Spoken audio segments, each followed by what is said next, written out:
Guys, এখানে জন্মের ঠান্ডা পড়েছে। জন্মের ঠান্ডা, মানে সারা জীবনে যে ঠান্ডাটা পড়েনি সেই ঠান্ডাটা পড়ে গেছে। বিদ্যুৎ কাশ্মীরে চলে এসেছে। আর দুঃখবশত শুধু বরফটা পড়ছে না, মানে এত ঠান্ডা পড়েছে, বরফও লাস্টে ঠান্ডায় পালিয়ে গেছে, গায়েব হয়ে গেছে ঠান্ডাতে। ঠান্ডা পড়লে মানুষ ঘরে ঢুকে যায়, এখানে বরফও ঘরে ঢুকে গেছে। কোন ঘরে ঢুকেছে কেউ জানে না। আর এইদিকে হচ্ছে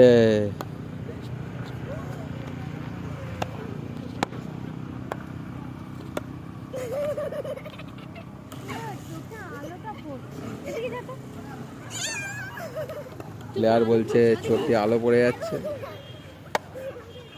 তো আলো ছাড়া খেলবে কি করে, তো সেটা তো কেউ জানে না। আলো ছাড়া খেলবে কি করে, এরা ল্যাম্পো জেলে খেলবে, বলে চোখে আলো পড়ে। হ্যাঁ, কিছু বলার নেই আর এদেরকে।